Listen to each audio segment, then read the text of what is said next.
试点对。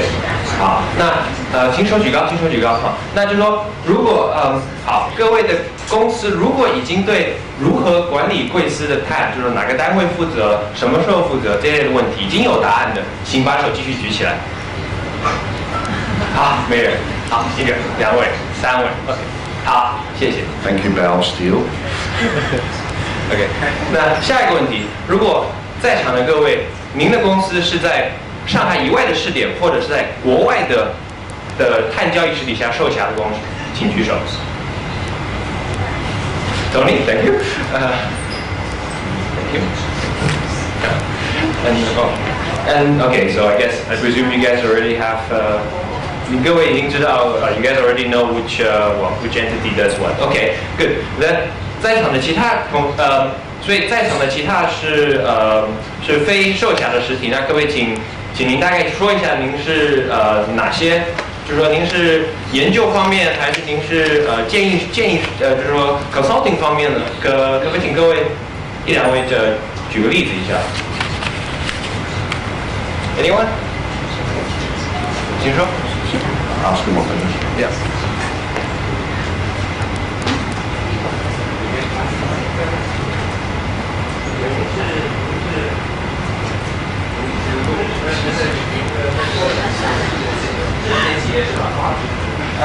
At the back.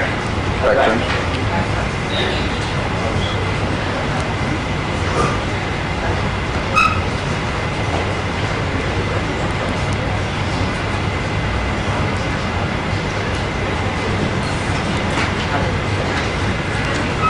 我是那个上海市节能减排中心的，然后我们是那个800以下的直属的一个是什么节能咨询的一个咨询企业，然后我们公司也参与了前期的这个碳交易的朋友分出来一些然后碳盘查等一些活动，然后我今天过来是想就是学习一下，可能我们公司以后也会比较注重于碳交易方面的咨询之类的。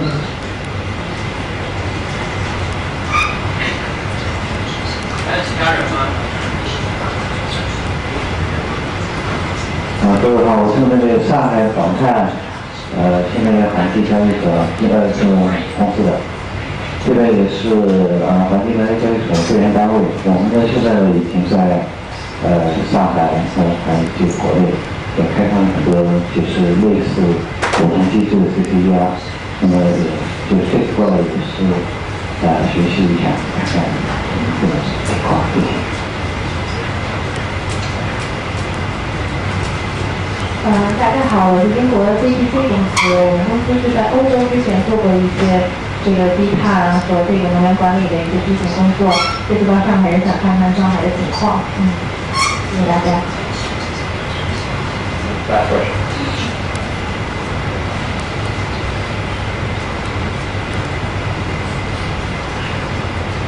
谢谢各位好，我是来自同济大学环境学院的，我今天是替我们的导师来这个地方。我们学校有一些，我们学校还是有很多老师是现在目前可以参与包括碳交易还有碳可再生方面的一些研究，所以希望大家如果说有什么可以我们能帮到的，可以跟我们一起。谢谢。Okay, so I'll switch back to English. So on a quick round of questions, we see we have people from universities, people from carbon aggregators, and you have people from consulting basis backgrounds. So yeah, this is it's good to have a diverse group of audiences.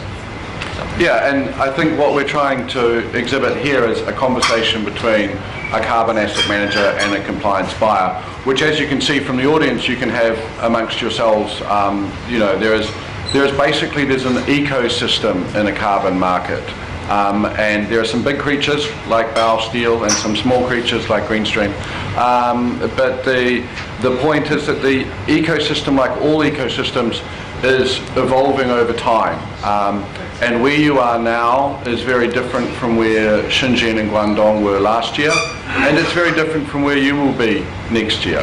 But perhaps I turn to James now and just ask where Statkraft is in the ecosystem of the carbon market. Right.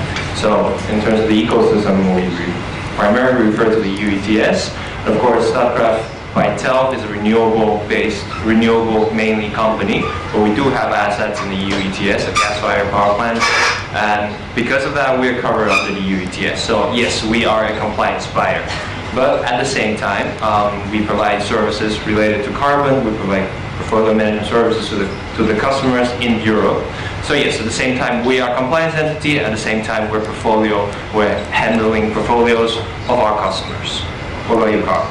Well, we're kind of a jack of all trades company that's got a trading department, consulting department, asset management department, our own carbon funds, and recently energy efficiency services in China. So, you know, we've evolved with the market really. Well, let's say, start from the start. I mean, how do you get from where you were before to where you are now? Well, the company was set up in 2001, and at the time our founder had a great belief in carbon markets, and they didn't exist. Kyoto Protocol had been signed, it hadn't been ratified. There was a group of very dedicated people who were trying to form a carbon market, the World Bank, the Dutch government, the Finnish purchase program. But, you know, the market was in its total infancy. It was an idea.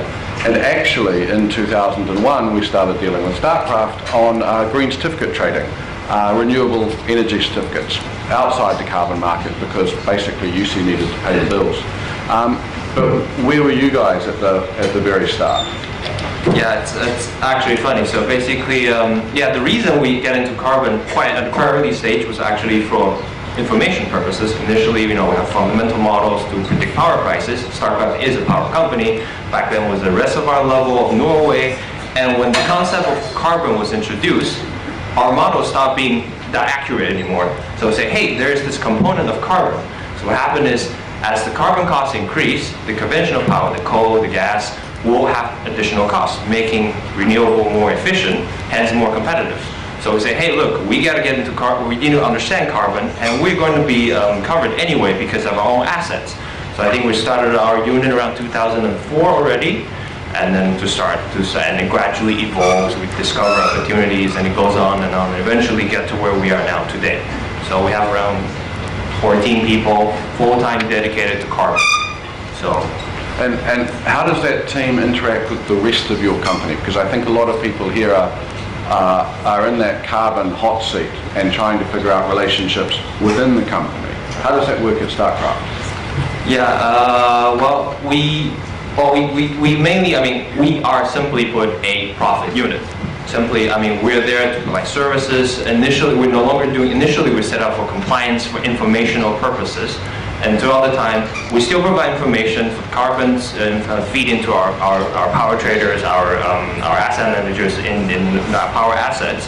But yeah, I mean, essentially now we are a much smaller part of the larger group, which is a power group, but we are an actual, let's say, business service unit. So, I mean, that's a fairly long journey then, isn't it? From somebody reading the directive thinking, oh crikey, we've got something to comply with here, through to a profit-making asset management trading business. What sort of lessons from that do you think are relevant to the people in this room? Yeah, well, let's say, you know, we just say the generic stuff is we acted early.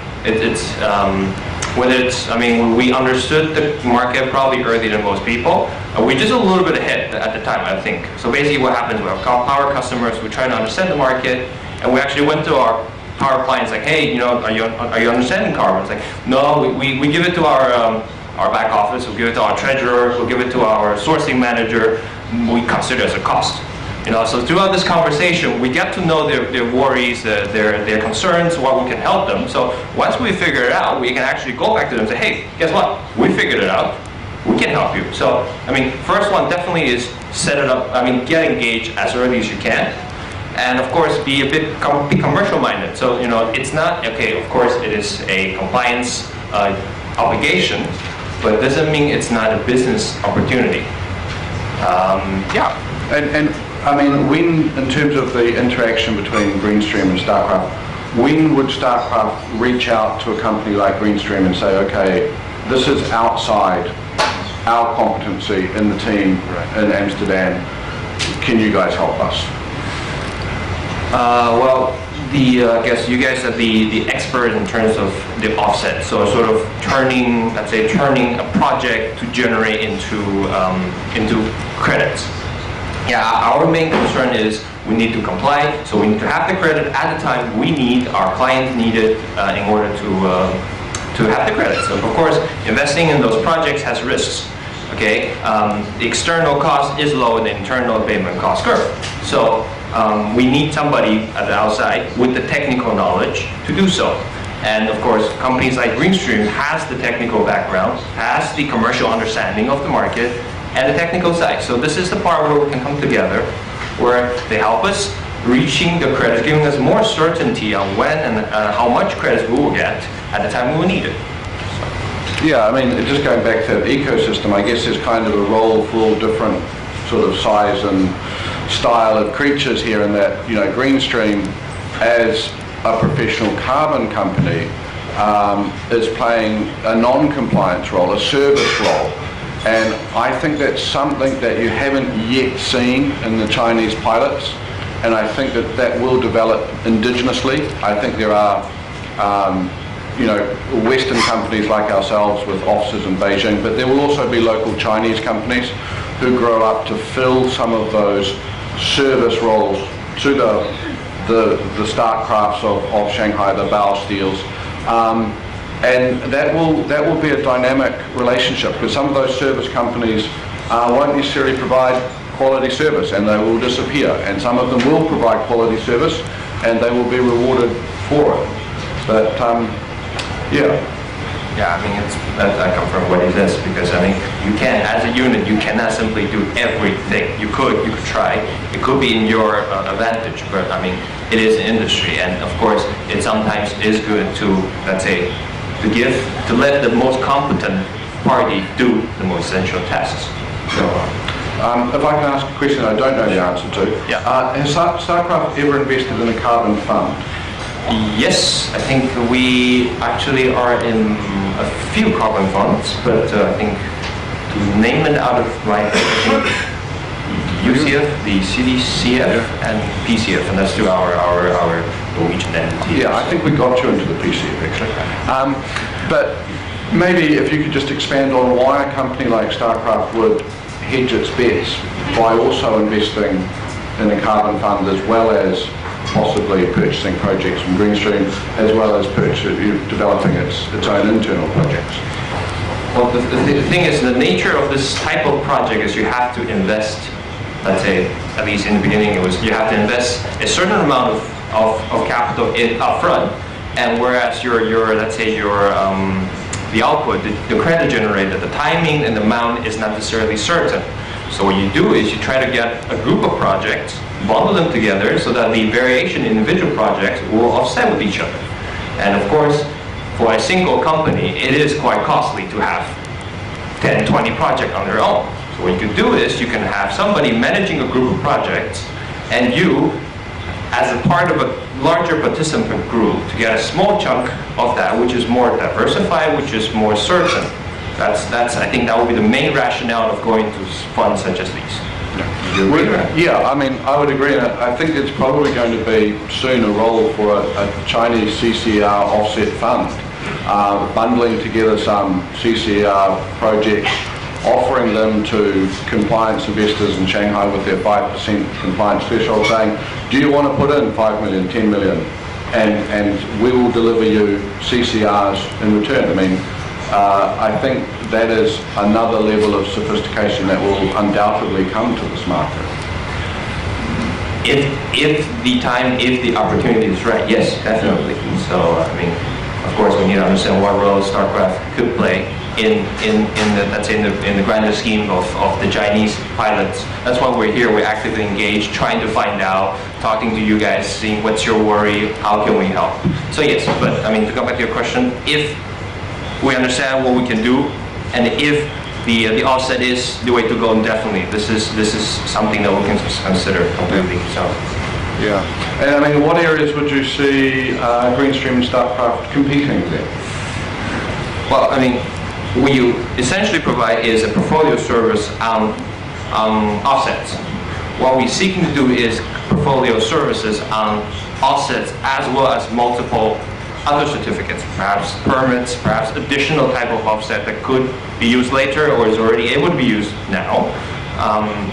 So, I mean, the products, we probably covers a little bit more product, and you're more on the technical side, but essentially the core, down to the very core, it is portfolio management service. So, yeah. I mean, there is an overlap there in the middle, isn't there? I mean, we are looking at using your services in terms of hedging and derivatives and that more sophisticated financial portfolio management. Whereas our portfolio management is more primary project focused, it's more visiting factories, it's more, doing carbon cycle documentation. So again, there's kind of a mutual back scratching going on here. But please, we'd like to throw this open to the floor, and we're conscious of the time, so we'd like to leave you as much time as possible to ask questions, and if you could also try to keep your questions in the space of relationships between players in the carbon market. I think we've had sessions on MRV, we've had sessions on offset structures, we've had some great presentations so far, and what James and I are trying to indicate here that it's not just your relationship with the regulator that is key, it's also your relationship with other market players, service providers within the market, your relationship to your competitors, which will sometimes be competitive and sometimes be cooperative, where you may be jointly investing in a project. So please, questions from the floor at the back. Shall we? I'll go run it down. All right. Careful.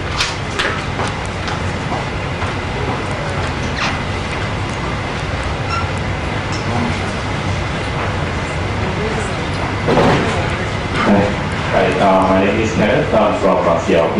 Karl is from Hong Kong. My question is actually directed to James.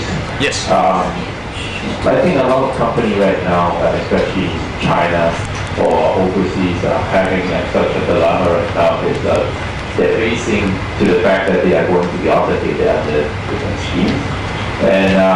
And like you said, Statkraft at the very beginning has decided to get into the world of carbon, especially sort of the carbon fund and the service unit. At the very beginning, I'm sure there's going to be a lot of barriers or reasons, good reasons, so that you can convince your management in doing so.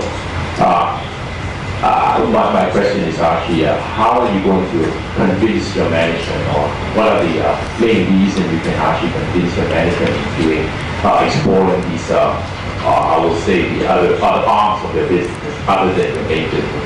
Thank you.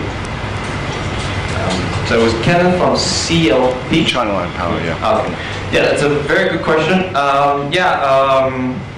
Well, in a nutshell, simply cost and benefit. So, I mean, you either said that we doing it in this unit that is more specialized, that is beneficial to the group, will save cost overall for the group. Or that additionally we can bring additional business, which later on will lead to profit. I mean, this is the simplest, boiled down to simple ground that you can convince your management. And of course, there's added benefit of knowing the price, which, well, let's say that in the European price formation schemes, the carbon does have an important role, at least back in the days, with the power, for the power price. So that will feed into the power price decisions. So, I mean, how that evolves with the Chinese power market, that's still to be seen. There's probably going to be certain changes, but we don't know how to develop. But yeah, that's the idea. So, I mean, the ideally, besides being, cost benefit, that you have to sort of, you have to try to explore what you can. It's hard to quantify, but what do you think? Yeah, I mean, I would make the comment that I think many European compliance buyers have moved from a cost justification for their carbon centres to the profit one over time as part of this evolution. That to begin with, it was like, oh my God, we've got this additional cost. And then that team was brought together to mitigate that cost. And they've been so successful at mitigating it at, some of the power companies around the table here, that they have turned that into a profit centre.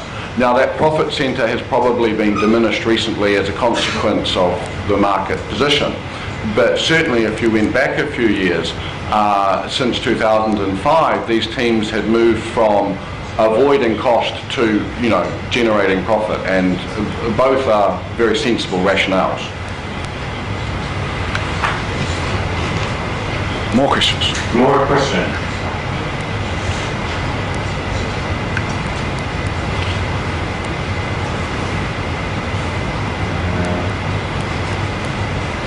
Flew Good.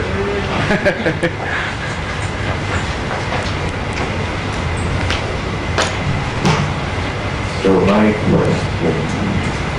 my question is actually relates to relationship between market players, but it goes a bit on a different direction than the one that you were exploring. And you started going on towards a more technical direction.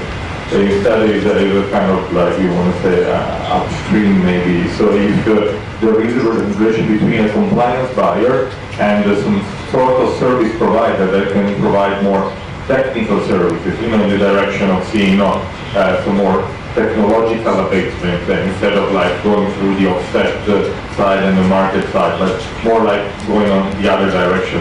Whether there are also these sort of players, or whether these players also have a sort of link or a view to the market, or they only, their realm is purely technological, and they don't look at what happens on the carbon market or on energy market. Yeah, I think Finland provides a very good example of that, in that we have a lot of quite small, very high-tech, clean technology, carbon abatement technology companies. They have been traditionally quite ill-equipped to enter markets like China. And at the moment we are providing a bit of a bridge for them, utilising our old CDM network more in the sort of energy efficiency side of things, which when you look at the 5-year plan, they end up to be, parts of the same transitioning China to a low carbon economy. The ETS, the pilot schemes here, is one policy tool. It is one of many policy tools going on at the moment. And you have some of the similar discussions in energy efficiency. You're talking about baselines, you're talking about discrete projects. My experience has been that the technical companies, they often don't have, they just want to sell equipment. And it often needs a service provider to say, okay, well, why don't we build that equipment into a service, give it to Bow Steel, and help them mitigate not only their emissions, but save some steam, save some water, save, And I think that in China there's the circular economy directive. And I think that as the market becomes more sophisticated, hopefully the service providers will provide a broader service set, not just offsets, but a more holistic, how can we help you reduce your energy, steam, inputs, raw materials across the board. But I think that that's still going to require somebody to bring those two parties together. Questions? Yes. Maybe I'll go back more with a question on a comment on the buy-in question that was done earlier. And I think it's a very important element. When we've got a couple of minutes, you can elaborate on that. I think to go back to the buy-in from the top management, it really boils down to 3 words, value at stake, irreversibility, and integration. I think when you talk of value at stake, how much is the carbon variable worth to your company in terms of compliance, which is the first and immediate worry about a company, and in terms of opportunity. I think in terms of compliance, what a company needs to understand is that we're talking about huge volumes. For a power company, we're talking of megawatt hours and megawatt hours that are going to be sustaining this extra cost that even if the cost is not so high, maybe 5 euros or 10 euros, it piles up to millions of euros or dollars or the local currency. So the first step in value at stake is actually making some hypothesis on where the price is going to go. And that's very difficult. So you need to really try to put this in economic terms, to set an envelope of what's your minimum and maximum price that you expect on the market. And there's a lot of service providers that can help you on that. And I think that's probably one of the key variables where you need an initial input from an external service provider. The rest is internal. Why is it internal? The second big element of volume is irreversibility. The carbon is here to stay. It's not going to change. It's not a fashion. It's a policy, it's a regulation that is here to stay, and just how quickly it's going to happen, it's a big question. But as we see, it's happening very quickly. So you really need to convince your top management to buy in this by convincing them that it's not going to go away. And that's, I think, something that's very difficult, especially in certain industries like the utility sector in which I am, but also steel, oil I think is the same. They're very used to doing a consolidated type of industry and do not like to see things changing. So value at stake is the first one. Irreversibility is the second one. The reversibility of the trend. And the third one is integration. As I said, you want to make sure that the group that works on carbon is not seen as someone coming from Mars, from another planet, talking about science fiction. It's about business. So you want to make sure that you have the people that are in the business working on this variable. And I think especially in the early stages, you want to make sure, going back to my presentation yesterday, that you have the policy and regulation people on board, because it's a team that is changing rapidly and they need to understand very well the context. We see here in China, they're doing things quite quickly, rapidly, and you're going to get there much more rapidly than we did probably in Europe, and definitely, if I may say, more rapidly than they're doing in the United States, where it's really taking a long time to get a system to do a lift-off. So I think the policy, regulation, and government affairs people need to be on board. And the second people who need to be on board early on are the planning people. Because this is really going to change your attitude with the way you manage your assets, you plan your investments. So in that original team that you're going to be mobilizing within your company, you want to have the policy regulation, government affairs people, the planning people, but also the operational people, the operational planning. Those are the people who are going to help you better consolidate your value at stake, how much this is worth, how much it's going to move your balances of how much energy you're going to be consuming, what type of energy sources you're going to be using. So again, especially in the early times, you get a good buy-in, you need to explain to top management that you need strong commitment from these three areas: policy regulation, long-term planning, and operational planning. Once you have those 3 areas on board, I think it's going to be a lot easier then to consolidate your case with the top management and to make sure that you understand the true value of this and start moving into space. And as you get these people on board, you're also going to start seeing the opportunities. If your utility, as Statkraft, as Enel, you realize that you produce renewable energy, you do energy efficiency, you can get credits that you can sell. And that's where the positive income is starting to come. As Karl said, in Enel, we are making profits out of the low carbon future. If you're in the steel sector or the oil sector, it's similar. You'll learn that you actually know a lot about carbon, and there's a knowledge that you can probably sell or credits you can sell. But again, the buy-in of top management with those three, keywords, value at stake, irreversibility, and integration is really important.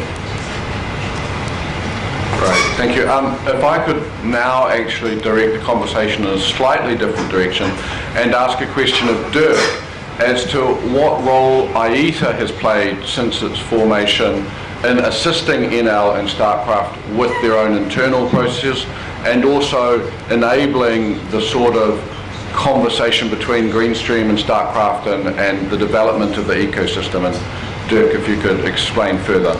Well, I'll give you just a short snippet on what AIDA does as an association in this space. AIDA's been around for about a decade, and a lot of what AIDA originally was formed to do, maybe I'll stand back so people in the back can see, what we were originally formed to do was to inform the international negotiations process on what the business community thought about different carbon trading designs. But as time moved on, that job moved much more into European Union and European Union member states and the whole world of the CDM that a lot of you got experience in, and helping to promote good standards and good practices in carbon trading. I think a lot of what we do as an association, though, is commercially we're neutral. We aren't really involved directly in carbon markets. We just bring together all of the players that are in carbon markets so that they can solve problems together, so that they can meet each other and make business contacts. And so that through AIDA we can provide a voice to the broader public about what emissions trading is about, how it works, and why it's a good approach to solving climate change. So there's kind of I think of a public education component and talking to the press, but also a large part of what we do is just bringing people together for conversations like this today. We do have a couple of Chinese companies that have been members of AIDA, PetroChina and CLP out of Hong Kong, CLC Group. And I think part of why they've been part of AIDA is as Chinese companies look to learn what's going on elsewhere around the world in carbon markets, that they've got a view into various markets through AIDA. So if companies are making investments in Canada or in the US or in Europe or in Australia, they can look at AIDA to get a view on how the policy on climate change and carbon markets is developing in those places. So that's a little bit of the role that we play. Well, thank you, Daniele and Dirk, for I think those very insightful comments. Please, I think we've got about another 10 minutes. So, more questions from the floor, or I will start picking on you.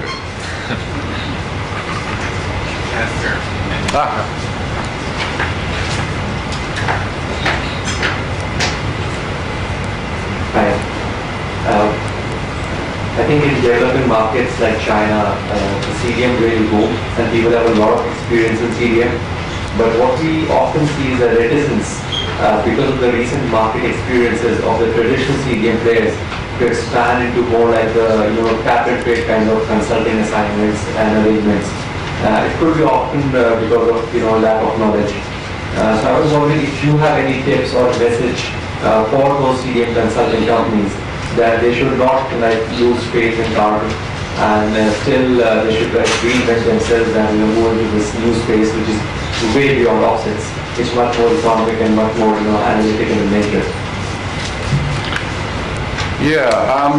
I think China was perhaps a little bit reticent to embrace the CDM to start with. And I think it was about 2003 before you started to see emission reduction purchase agreements being signed here. And then you had an explosion of human capital. It was really quite remarkable, and it was the bedrock of the success of the CDM, no doubt about that. I think that those people, like Nitan's saying, are in danger of there being a bit of a brain drain, a sort of a flight of human capital away from this market. And I think that they need to recognise the points that Daniele was making in terms of irreversibility. That China is very committed, from an outsider's perspective, to transitioning to a low carbon economy. There will be a range of policy tools to do that. There will be a policy toolbox. You cannot cover every emission source in this country through an emissions trading scheme. It would not be economically rational to do so. Transport, for example, possibly agriculture needs to be addressed in a different way.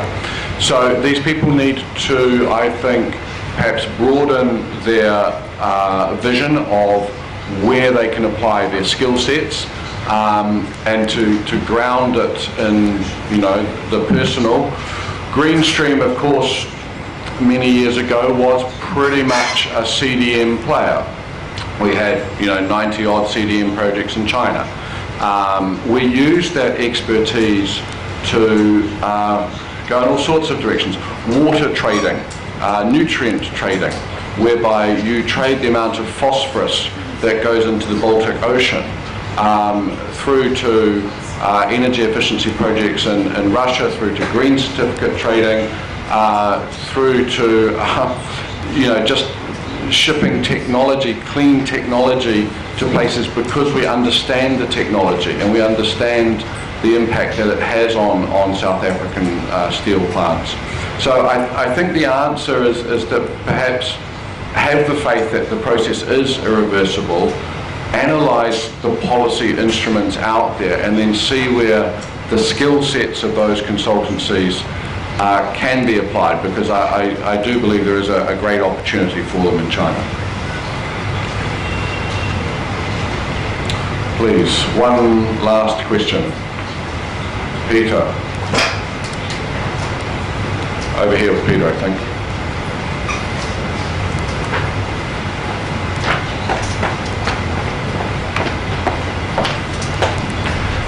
Thank you, and it's a really interesting discussion. For many individuals who have the responsibility for their company to navigate how to meet compliance under the new scheme, as you've highlighted, getting advice from professional service providers would be very helpful. But that advice would cover legal, accounting, auditing, emissions management, other regulatory compliance issues. How do individuals who don't have that relationship with those service providers, what advice would you give them in terms of how do they actually build those relationships, find those service providers, and then justify to their management how to spend the money and the priority that they should face in terms of trying to build those relationships and seek that advice?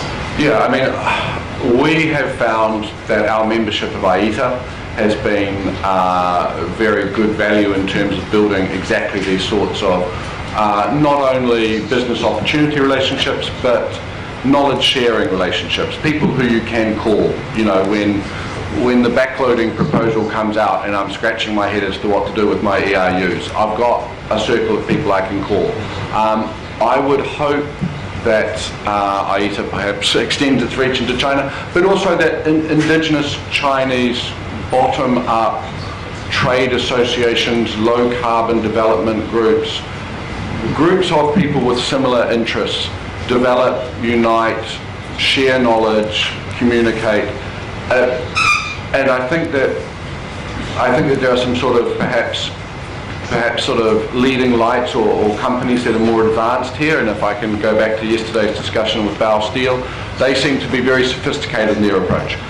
Perhaps companies like that, or CLP or PetroChina, perhaps they could take a kind of a leadership role within Chinese industry. I think that would be a very interesting avenue. But I would also say that there probably needs to be, and there is already starting to be, a slight cultural change around communication with the regulator. I think that needs to develop into communication, not to just listening to the regulator. I think that business has an obligation to feed back to the regulator what works from the perspective of Chinese industry. Like European industry, you don't always get your way. But if the regulator doesn't know your views, then you're not part of a conversation. But yeah, I mean, I'll go back and suggest everybody join AITA. Okay. Oh, Dirk has one more. I actually wanted to ask you, maybe this is a little bit of an unfair question, but as a part of the way that companies learn from each other is learning from mistakes companies have made. And I was kind of interested as you think back about the evolution of the EU emissions trading program and early on different companies got ready in different ways. What were some of the mistakes that you think you saw? You don't have to tell about your own mistakes, but you could say about things that you saw in the marketplace that somebody could learn from as a bad example of a way maybe not to approach an emission market. Well, I'll give you one general example and then one GreenStream example. How about that? I think generally the market developed with a terrible power imbalance in the negotiating sense between buyers and sellers. And that ultimately was quite unsustainable. In the early days, we had these fixed price, fixed delivery contracts, and we said, we're going to pay you €8.50.